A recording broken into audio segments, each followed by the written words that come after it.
Retrouvez dans un instant une rencontre organisée à la librairie Ombre Blanche à Toulouse avec le cinéaste et écrivain Alain Guiraudy, vendredi 31 mai 2024, à l'occasion de la publication aux éditions POL de son nouveau livre Pour les siècles des siècles, de la 2e édition du festival Le Nouveau Printemps dont il est l'artiste associé et de l'intégrale de ses films projetés à la Cinémathèque du 31 mai au 30 juin. L'échange était conduit par Christian Torel.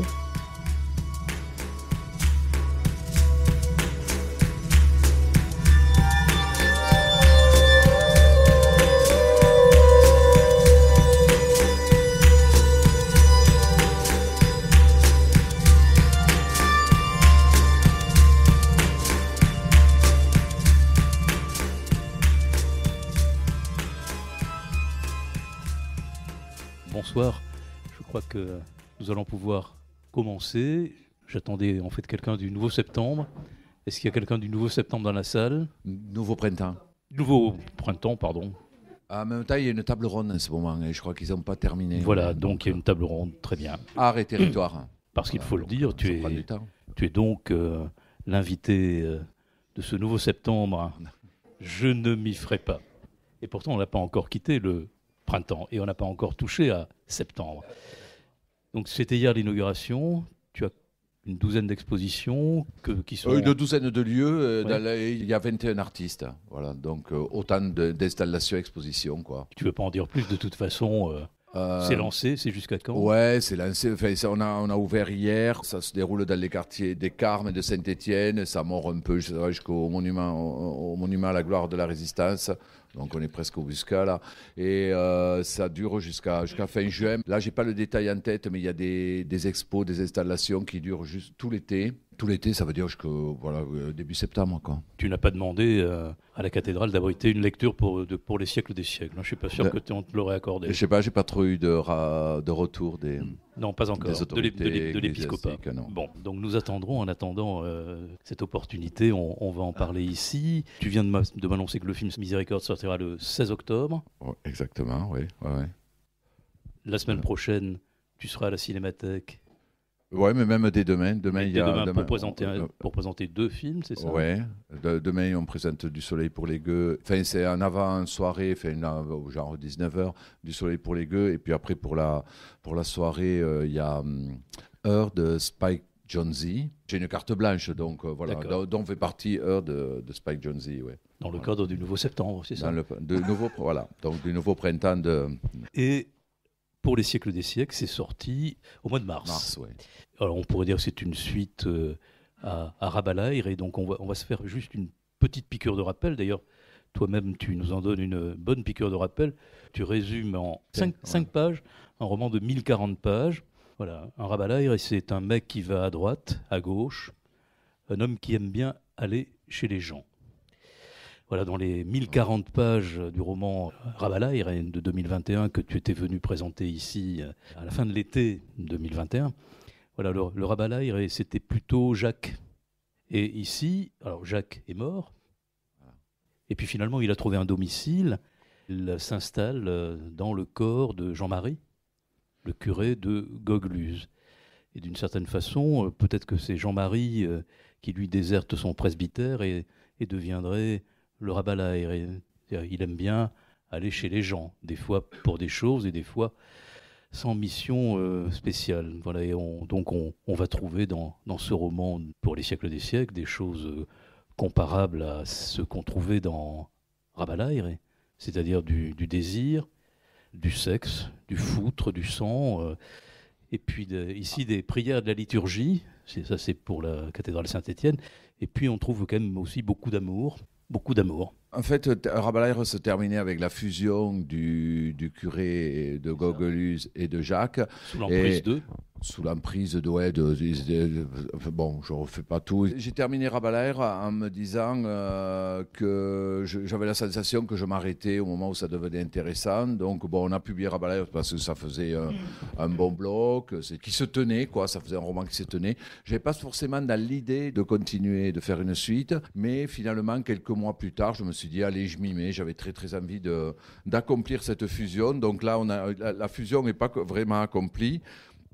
Mais disons qu'ils sont quand même deux esprits dans le corps du curé, quoi. Et donc tout le roman est beaucoup avec on et nous. Ils sont toujours à s'exprimer avec. Alors j'aime bien la première personne du pluriel, mais j'ai beaucoup aimé jouer aussi avec le pronom personnel, impersonnel, on, quoi, qui se conjugue à la troisième personne du singulier, qui est donc à la fois singulier, pluriel, quoi. Voilà. Je pense que c'est ça d'ailleurs qui fait l'originalité du roman, quoi.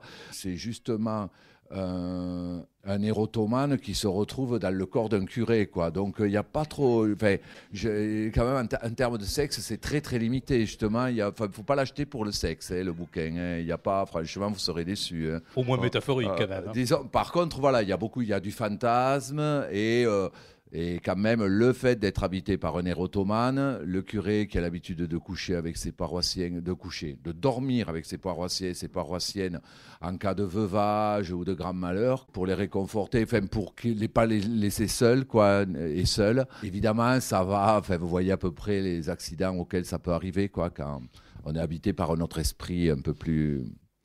Ils cohabitent, quand même. Un peu plus...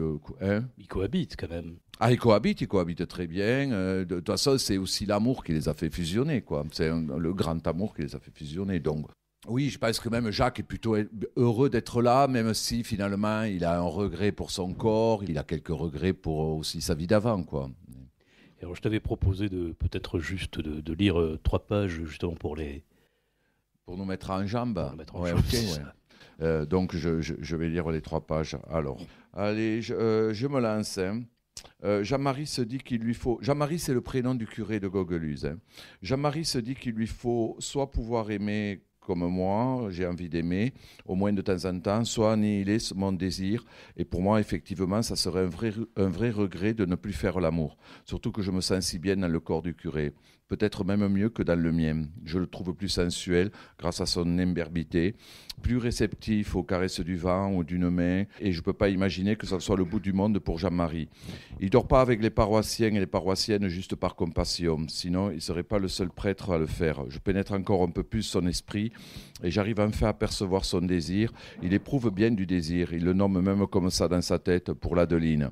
Comme il en éprouve pour toute l'espèce humaine, et comme il en éprouve aussi pour tous les individus, et même pour tous les individus de toutes les espèces, les chiens, les cochons, les rats, les vipères ou les libellules, et pas que les espèces animales. Jean-Marie est doté d'un genre de désir universel. Il en éprouve autant pour les arbres ou les genêts que pour les éléments, l'eau, l'air, le feu. Et il vibre même quand j'évoque la terre. Oui, je sens que la terre le fait bander et il aime l'idée du sperme sur la terre. Mais des images troubles commencent à arriver, des idées de mélange interlopent, des mélanges de sperme et de merde, ou de sang et de pisse, ou de sperme et de sang. Et je ressens son aversion pour toutes ces sécrétions, sans même parler du sang, des règles ou du placenta. J'entrevois un magma organique et dégueulasse, comme si toutes ces sécrétions pouvaient polluer l'amour. Je me rappelle ce que Jean-Marie m'avait dit quand j'étais vivant, que la meilleure façon de continuer à aimer tous les hommes et toutes les femmes, c'était de ne pas faire l'amour avec eux. Et surtout, au bout du compte, c'est son aversion pour le corps que je perçois. Je ressens en lui ce vieux rêve chrétien de se débarrasser de l'enveloppe charnelle, de s'accomplir dans son esprit, peut-être même de se résumer tout entier, de se sentir exister rien que dans son âme. Là, il me fait savoir que ce rêve n'est pas du tout chrétien, mais hérétique, au contraire. C'est un mythe cathare, bogomile ou vaudois, selon lequel le corps est une enveloppe créée par Satan pour les anges déchus. Et les âmes sont condamnées à errer de corps en corps avant de retrouver leur pureté en abandonnant justement leur corps au terme de plusieurs vies terrestres.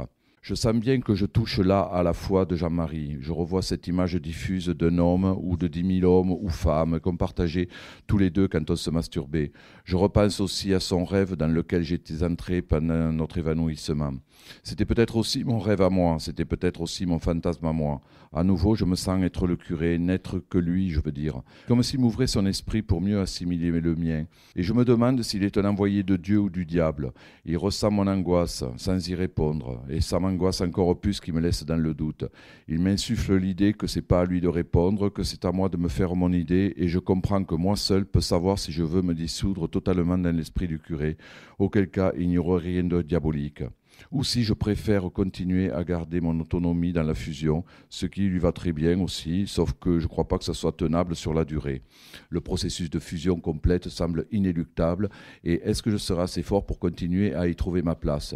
Lui pense juste que de mon côté, ça dépend du désir que j'ai de continuer à exister. De son côté, il ne veut pas me perdre, il veut garder mon essence près de lui. Et ça me rassure de le sentir penser ça. Je me dis juste que la question va se poser tous les jours et même plusieurs fois par jour. Ça risque de devenir infernal. Et comme j'attends un soutien, un réconfort, une pensée de Jean-Marie, il me rappelle que c'est justement pour ça qu'il ne savait pas quoi faire de la main de l'Adeline sur notre sexe tout à l'heure. Ça nous a bien fatigué ce petit débat interne. On décide de faire une pause et on reste à penser à rien avec l'Adeline qui dort auprès de nous. On entend sa respiration lente. Donc Jean-Marie se dit que c'est le moment pour la prière du matin. Bon, donc tu m'as dit de m'arrêter là.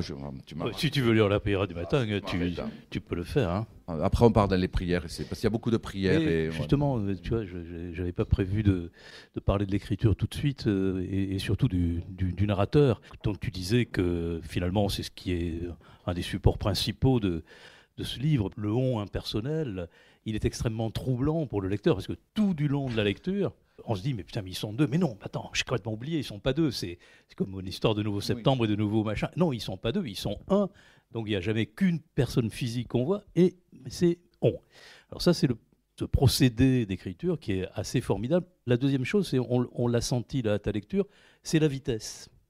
C'est la vitesse à laquelle tu écris, à laquelle on est amené à lire, avec, et je m'arrêterai là, avec des points de rupture qui sont justement probablement toute la partie liturgique, celle des prières, ou celle qui sont ces espèces d'accidents de très fort ralentissement. Ouais, d'ailleurs, c'est marrant parce qu'en fait, pour le lecteur, en tout cas. Oui, en fait, de lecture là, c'est pas tellement de me souvenir de où on en est, c'est vrai que c'est de retrouver le rythme. J'ai eu beaucoup de mal à retrouver le rythme de lecture, parce qu'effectivement, je travaille beaucoup comme ça, à essayer de préserver la logorée un peu. J'écris vite, mais après, c'est vrai que le rythme pourrait très vite s'effacer, parce que quand même, bon, on retravaille. Il y a quand même, on relit avant d'envoyer à l'éditeur, et puis on relit les épreuves, on les relit encore. Bon, chaque fois, ça pourrait un peu s'estomper tout ça, parce que bon, il y a entre les suggestions des correcteurs et même soi-même, on n'est pas très sûr de son coup. On a un peu envie d'un peu plus de mettre des ruptures ou de la ponctuation, quoi. Finalement, non, j'essaie toujours de garder la vitesse.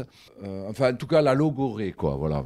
Après, oui, on n'est pas obligé de lire vite, non. En même temps, je pense qu'on lit toujours plus lentement à voix haute que mentalement, que quand on lit sans prononcer, non, je pense. C'est vrai que je ne peux pas dire que je l'ai pensé comme ça, mais je pense qu'effectivement, oui, tu as raison. C'est fait de ralentisseur. Disons qu'il y a quand même des messes qui sont in extenso, quoi. Voilà. Donc, une messe in extenso, je pense, on est dans un pays de culture plutôt catholique, j'imagine que vous avez tous connu ça, quoi. Bon, c'est long, ça ne dure jamais que 3/4 d'heure, mais c'est long, quoi, voilà. Non, et puis en plus, moi, je sais que ça a été assez jubilatoire aussi, ce côté, les messes, c'est un mélange de retranscription, de souvenirs de messes et de retranscription de messes que j'ai vu en vrai, que j'ai vu même sur YouTube, ou de messes, même, je me suis acheté un missel romain, le truc épais comme ça, dont les prêtres se servent pour lire la messe, et j'ai retranscrit, et on se cogne tout, quoi, de A à Z. Il y en a 3 en entier, 3 entières. Et même le latin. Oui, évidemment avec le latin, parce qu'en plus Jean-Marie adore le latin, ça lui procure des sensations pas possibles, quoi.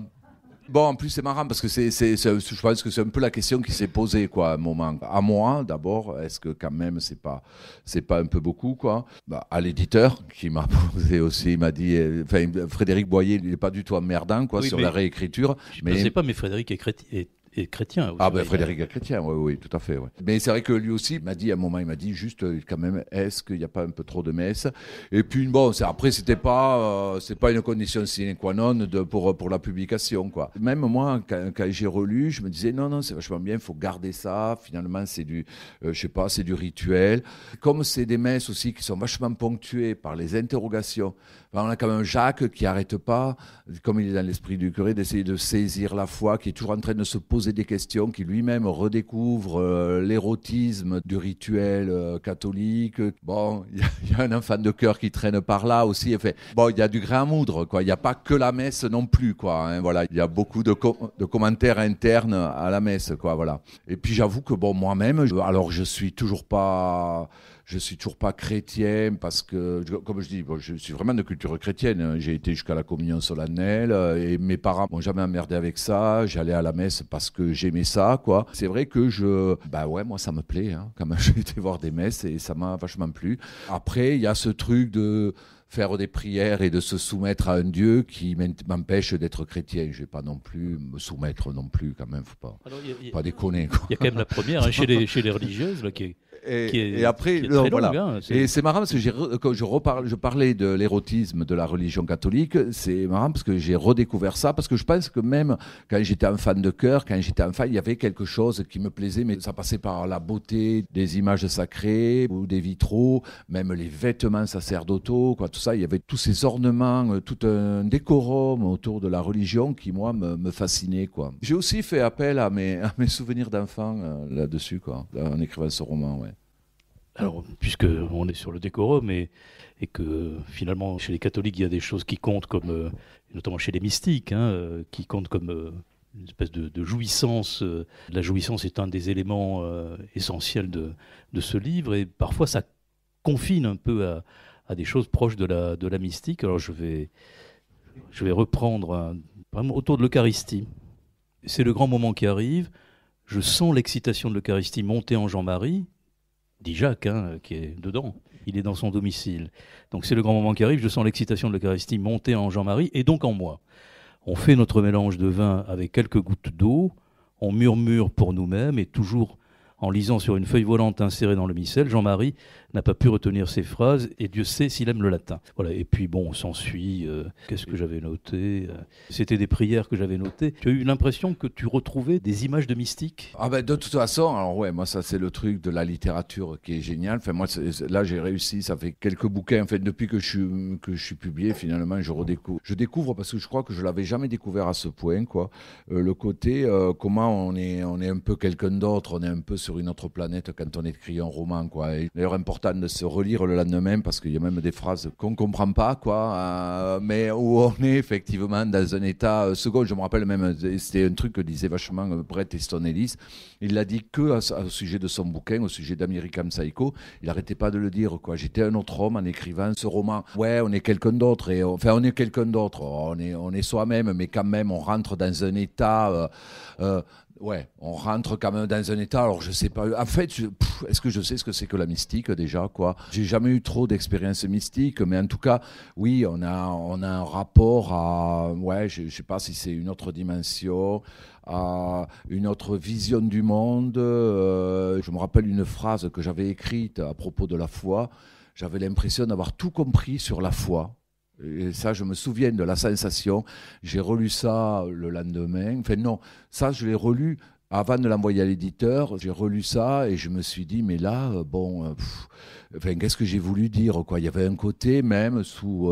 il y avait un côté sous drogue, sous champignons hallucinogènes, quoi. Enfin, à la phrase, je sais qu'elle avait voulu dire quelque chose à un moment pour moi, quoi. Voilà. Bon, et c'est à ça que ça sert quand même, non, finalement, d'écrire des bouquins. Le cinéma, j'ai pas l'impression que c'est à ce niveau, quoi, dans le cinéma. Mais c'est à ça que ça sert, c'est quand même d'entrevoir un peu autre chose. Enfin, en tout cas, moi, je l'entrevois. J'espère que je donne à entrevoir autre chose aussi, quoi, à un lecteur. Alors les mystiques, parfois, ils ont affaire à l'autorité religieuse et ils sont amenés parfois à se faire déposséder parce qu'on leur dit mais il y a quelque chose qui ne va pas chez vous. Donc ton Jean-Marie qui est curé, d'ailleurs c'est curieux, tu emploies toujours le mot curé, jamais le mot prêtre. Ton curé. Ouais. Moi, il me semble qu'il y a des moments où on se dit que lui, il court vers la sainteté, le curé, Jean-Marie, dans lequel l'autre est allé se loger, la tonnerre ottomane. Évidemment, vers la fin, ça lui pendait au nez. Il y a un type même assez cool qui lui dit « Je t'invite à manger » et c'est pour t'annoncer que ce serait pas mal si on te dépossédait de Celui qui habite chez toi. Alors, ouais, mais Bon, je un peu sais con de pas. le raconter tout de Disons suite, que ça, faut pas le raconter. Ça, pour moi, c'est. Non, c'est bien. Là, on est arrivé juste au bon moment où ça leur donne envie d'acheter le bouquin, mais faut pas trop dire le reste, quoi. Non, parce qu'effectivement, non, comme tu dis, de toute façon, à force d'être habité par un érottomane, il fait des conneries avec les gens. Il a des pulsions quand même qu'il n'avait pas l'habitude d'avoir. Il y a des fautes de texte aussi, c'est-à-dire de temps en temps, ça lui échappe, il dit nous au lieu de dire je. Les gens lui disent mais pourquoi vous dites on? Enfin, des fois il dit nous et des fois il dit on, quoi, voilà. Mais pourquoi vous utilisez un pluriel, quoi? C'était une façon de penser. Il s'en sort un peu comme ça, mais bon, il trompe pas son monde. Donc effectivement, il y a un moment sur la fin où on va lui demander des comptes, quoi, voilà. Même, ouais, on va dire que l'évêque emploie les grands moyens, voilà. Mais je vous laisse. Non, mais il me semble qu'il va un peu finalement vers la sainteté, oui, quand même. Oui. Ah, oui, en tout cas. Et par exemple, cet amour que lui portent tous ses fidèles, c'est incroyable. Non, il y a un truc dans l'expérience mystique. En fait, je suis un mystique matérialiste. C'est-à-dire que c'était un peu une idée à moi de livrer finalement dans cette fusion, mais je pense que même sans la fusion, c'était déjà présent dans Rabelais, de livrer une version assez, on va dire, physique de ce que peut être la foi, quoi, voilà, ou de croire à quelque chose qui nous dépasse, quoi. Chez Jean-Marie, c'est la foi, chez Jacques, c'est l'utopie, quoi. Même, il y a un moment, je me lance dans un truc... pareil, j'y croyais vachement quand je l'écrivais. Je l'ai laissé parce que je trouve qu'il y a quelque chose d'intéressant, quoi, dans cette voie, mais je ne l'ai pas encore exploré. Je pense que j'irai un peu plus loin dans un ouvrage. Là où c'est bien, c'est que je l'ai laissé sous forme de questionnement, quoi. Est-ce que la foi, c'est l'utopie, quoi? Voilà.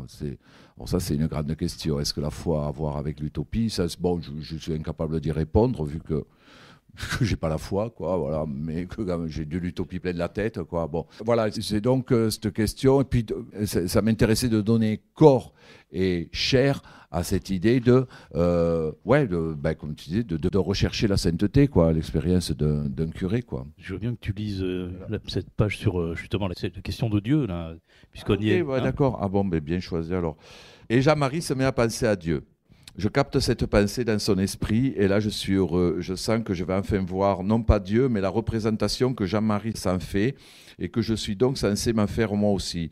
Il m'ouvre son esprit, j'y vais doucement. Je me souviens de son besoin de fusion totale pour conserver sa foi et laisser en lui toute la place pour Dieu. Il faut que je sois prudent. Aucune image précise ne vient, rien d'humain. On plonge juste dans un autre niveau de conscience, pas une hallucination, pas un rêve. On perçoit toujours le léger tremblement de l'adjudant à côté de nous, le frottement de sa main contre le drap. On se laisse doucement absorber par le néant, par le cosmos, par une dimension abstraite. Une cité merveilleuse arrive, ou plutôt l'idée d'une cité merveilleuse, d'épais murs séculaires, des pierres ocre et pourpre, et en haut d'une tour, surveillant le monde, un vieil homme à la police, un homme à la peau lisse. Un homme sans âge, ou plus exactement sans visage. L'idée d'un vieil homme avec un corps d'enfant, un enfant éternel. Il est encore lointain, il se rapproche, à moins que ce soit nous qui nous rapprochions de lui sans bouger, grâce à notre acuité visuelle ou à notre acuité spirituelle. Et la créature, difficile de parler d'un Dieu, devient de plus en plus précise, de plus en plus monstrueuse. C'est l'Henrique qui nous apparaît sous les traits d'Adam. Une fusion de l'enfant et du vieil homme. Et la créature nous implore de venir la chercher là-haut. Elle est perdue à jamais, elle est damnée, et ça nous terrifie de comprendre ça. Mais une vague arrive, on est au bord d'une rivière et nous submerge. Elle nous mouille et veut nous emporter, et une alarme se met à sonner et une lumière blanche nous éblouit. Et je comprends que je me suis fait avoir, que j'étais juste dans le cauchemar de Jean-Marie. En lisant ça, je me suis dit, ça y est, on est chez Bernanos, là. On est sous le soleil de Satan. Ouais. Mais ton curé, c'est pas l'abbé Donizan, hein, parce que quand même, ton curé, il a l'air de vivre une vie à peu près normale. Il n'est pas tout le temps dans la culpabilité, la torpeur, la peur, la mauvaise conscience, l'accablement. Oui. Alors non, là il faut oublier Bresson, ouais. Bresson, ouais, voilà. Alors le Bresson, lapsus, c'est formidable, d'accord, mais bon, le film est très beau, mais bon. Bernanos, ouais. Non, disons que j'aime beaucoup Bresson. Et Bernanos, c'est un peu plus compliqué pour moi. Ouais, j'ai du mal à. Enfin, si j'ai lu le journal d'un curé de campagne et Sous le soleil de Satan, ça a été plus compliqué. Ouais, on n'est pas du tout de ce côté-là, quoi. On est beaucoup plus dans une expérience commune, dans cette histoire. Bon, ça, c'est des trucs que j'aime beaucoup là, toujours le cauchemar qui se confond avec la réalité. Enfin, on ne sait plus où on en est. Et puis là, en plus, c'est vrai que le fait qu'il y ait deux personnes dans le même esprit, oui, je pense qu'à des moments, ça devient un peu vertigineux, quoi. Ça multiplie beaucoup les possibilités.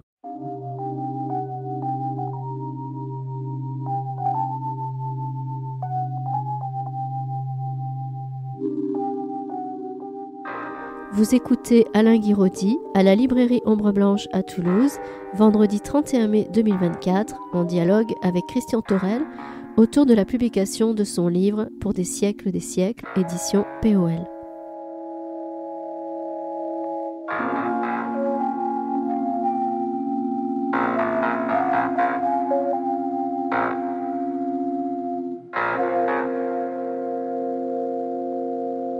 Alors le on, c'est deux esprits, on pourrait dire presque c'est deux langues, sauf que normalement il n'y en a qu'une, c'est celle de Jacques. Alors bon, ça aussi, ça vaut ce que ça vaut, mais tu sais, on représente le diable souvent avec une langue bifide. Ouais, voilà.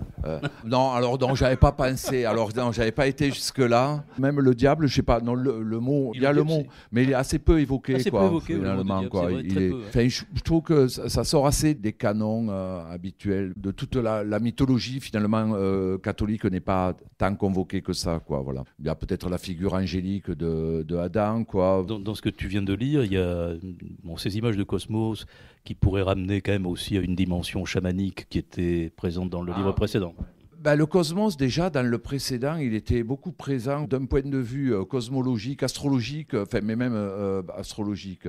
Astronomique, non, plutôt astronomique, c'est-à-dire scientifique, quoi, puisqu'il y a quand même cette idée de cette immensité qui nous entoure, des planètes qui tournent, de la gravité qui fait tenir tout cet univers ensemble, du Big Bang, du fond diffus cosmologique. Je ne sais pas si je l'ai évoqué dans le prochain, mais enfin, il y a quand même des données réellement scientifiques qui, moi, j'aime bien me nourrir de ça de temps en temps. Et effectivement, après, il y a comment dirais-je, ce côté un peu plus existentiel, quoi. Qu'est-ce qu'on fout là face à cette immensité? Et comme tu disais, même effectivement, alors le côté chamanique, oui, c'est l'expérience du voyage dans les temps, dans l'éternité, d'aller retrouver une grande chaîne de l'éternité. On n'y va pas dans la grande chaîne, là, mais il y a quand même quelque chose de cet ordre-là, le mélange, effectivement, toujours pareil, cette espèce de mystique matérialiste, c'est-à-dire l'idée de réunir la dimension mystique, mythique, et existentielle, et la dimension plutôt plus cartésienne, quoi. Finalement, il y a quand même quelque chose qui, moi, me happe toujours, même du côté de l'astronomie. Ouais. Pour ça, il faut absorber quelque chose, quand même, des fois. Hein. Oui, de toute façon, les expériences chamaniques, visiblement, c'est toujours aussi à base d'un produit dopant, quoi. Donc, d'une substance, ouais. Donc, là, on la sent présente, et à la fois, elle n'est jamais... Ouais, ça va venir, quoi. Oui, puisqu'ils ont été ramasser la super de Rougne. La super dourougne, donc il ne sait pas trop le curé encore qu'est-ce que ça va donner, mais bon, le problème c'est qu'il l'a dans la poche et il n'a pas le temps de faire l'infusion, quoi. Là, je suis en train de me dire, parce que le problème c'est que j'ai continué ça là, j'écris la suite aussi, et parce que je me suis arrêté là, j'ai publié parce qu'on arrive au bout d'un truc, quoi. Et le problème, c'est que dans les rencontres avec le public, il y a des fois, je me demande est-ce que je suis en train de parler de la suite ou est-ce que je suis en train de parler de ça, quoi. Voilà. Donc là, je m'arrête parce que il ne faudrait pas que je spoil en plus le truc qui n'est même pas publié, quoi. Non, mais c'est ce que tu viens de dire à propos du temps, c'est terrible. Il n'a jamais le temps. Dans tout le livre, ce type, il n'a jamais le temps. Il dort jamais. Si, il dort, puisqu'il rêve, pardon. Parce qu'il y a la dimension du rêve aussi qui est quand même importante. Mais... Ce qui donne l'impression aussi, c'est que quand il dort, de toute façon, il se réveille le point d'après, la phrase d'après, il se réveille. J'écris pas quand il dort, quoi. Voilà, donc, voilà.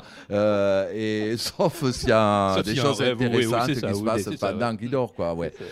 Et oui, c'est un peu ça l'idée du bouquin, c'est d'avancer, ça s'arrête pas. C'est vrai qu'il a toujours quelque chose à faire, toujours quelque chose à penser, quoi. Voilà, donc c'est quelqu'un d'extrêmement occupé. Oui. On va les avertir, il faut acheter des signets, enfin on va vous donner des signets parce que comme il n'y a pas de chapitrage, il n'y a pas de chapitre, il y a le chapitre... de toute façon, même avec les chapitres, il faut les signer.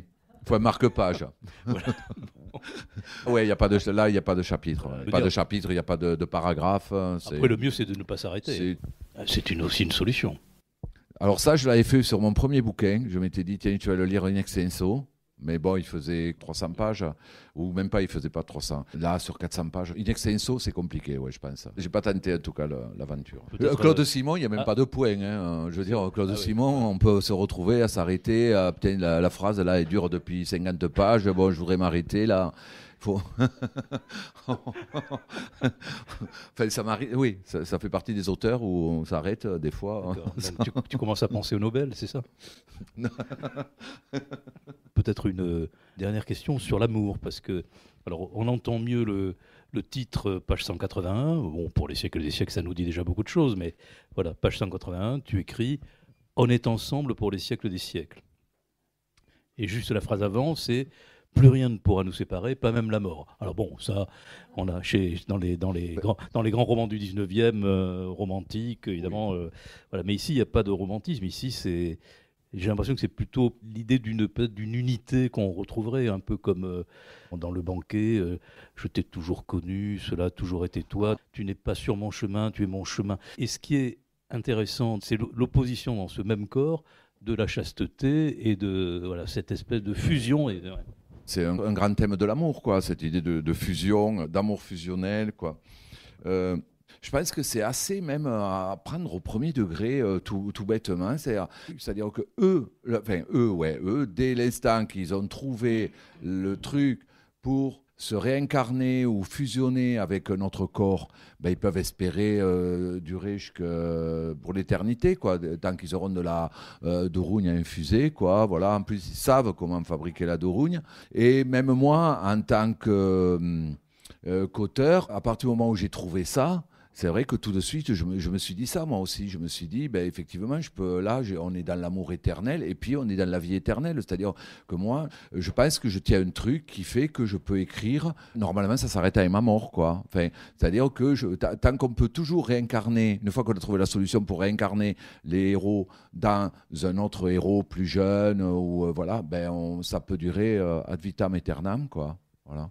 Et après, c'est toujours pareil. On rechoppe toujours des vieux thèmes, quoi. De toute façon, je pense que la littérature, le cinéma, tout ça, on retripatouille toujours des thèmes qui nous travaillent nous, mais qui travaillent à peu près tous les hommes, quoi, et toutes les femmes, enfin, et depuis très très longtemps, quoi.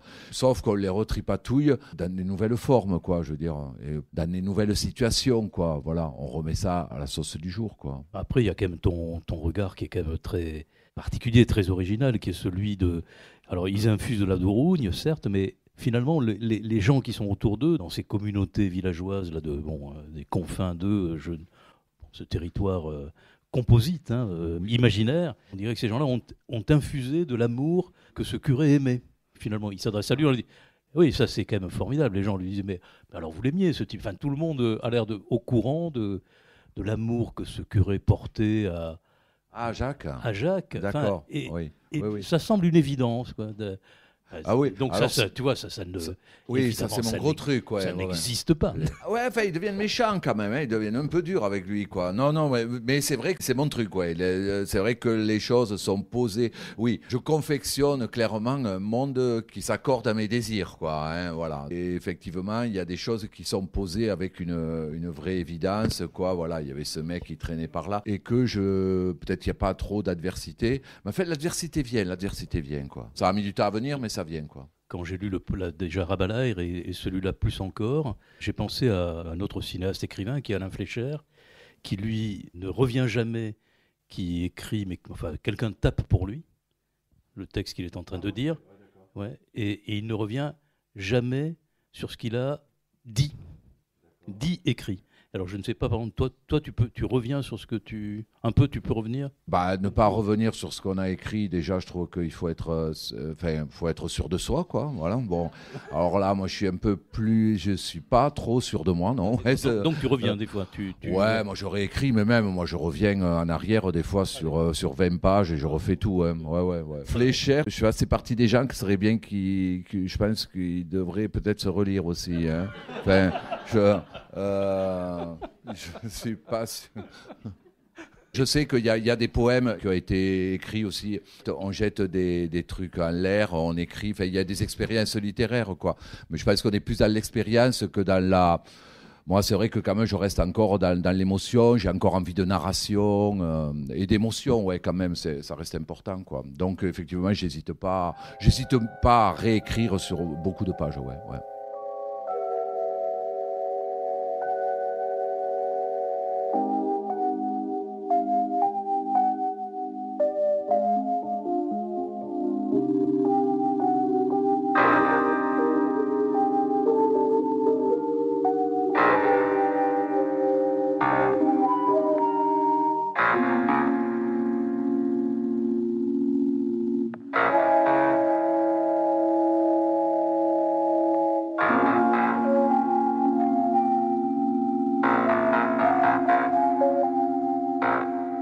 Bonjour.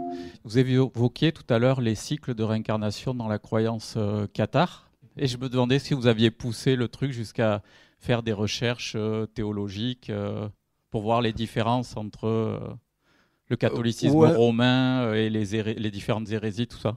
Enfin, je me suis beaucoup intéressé au cathare, il y a une vingtaine d'années. Ouais. Je m'étais beaucoup intéressé au cathare, mais régulièrement, je remets sur le tapis un projet autour des cathares. Mais alors plus le catharisme comme fin d'un monde et la fin du catharisme, tout ça. Mais donc, effectivement, je suis passé par cette phase de m'intéresser, effectivement, qu'est-ce qui faisait la différence, en quoi ils étaient hérétiques, quelle était la différence théologique. Je me souviens vachement bien de cette histoire des anges déchus qui ont revêtu des carapaces humaines, voilà. Et de cette idée aussi chez les cathares il faut se débarrasser de notre corps, quoi. Il faut se débarrasser de notre corps pour s'accomplir spirituellement, quoi.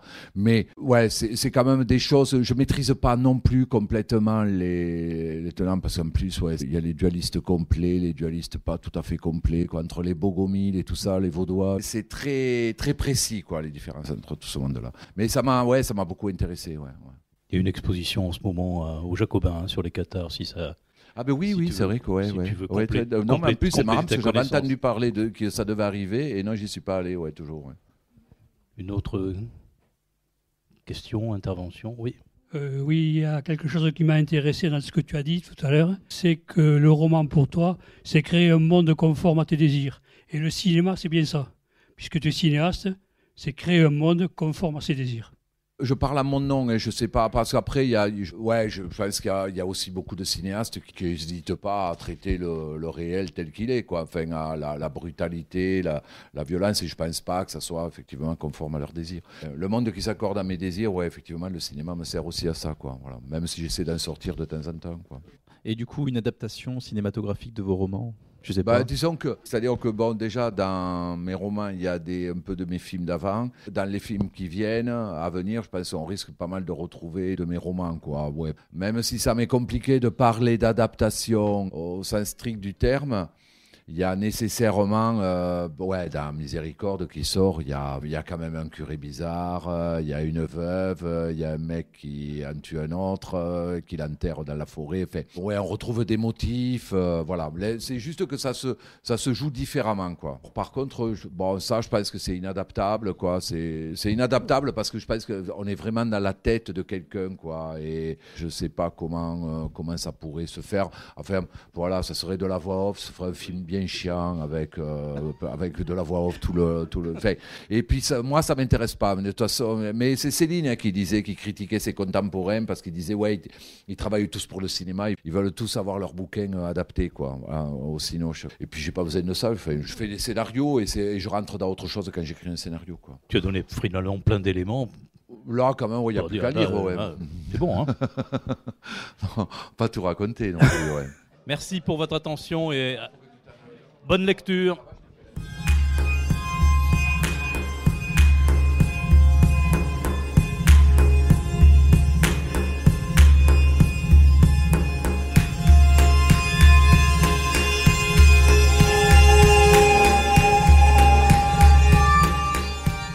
Le roman d'Alain Guiraudy, Pour les siècles des siècles, est paru aux éditions POL. À la Cinémathèque de Toulouse, la rétrospective de ces films est visible jusqu'au 30 juin, ainsi que les expositions du Nouveau Printemps dont il est artiste associé pour cette deuxième édition. Vous venez d'écouter une rencontre enregistrée vendredi 31 mai 2024 à la librairie Ombre Blanche à Toulouse. Réalisation et mise en onde Radio Radio avec Radio Radio Plus et Radio Terre.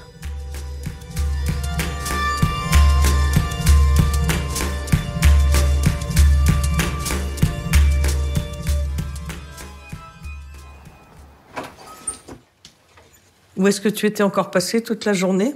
J'étais avec le curé. Bon, lui, ferait mieux de dire des messes plutôt que de se promener. Je peux rester? Ce soir? Même quelques jours? Bon, enfin, tu fais ce que tu veux. Hein. Il y a toujours la chambre de Vincent. Pourquoi tu restes ici? Tu l'aimes bien, ma mère? Je vais faire une machine. Y a quelqu'un? Bon, on se voyait un peu à l'époque. On se fréquentait pas beaucoup, hein. Et moi, je t'appréciais. Il va pas falloir que tu t'installes. Ça, c'est pas à toi d'en décider. Tu me lâches maintenant? C'est comme ça que vous cherchez les champignons?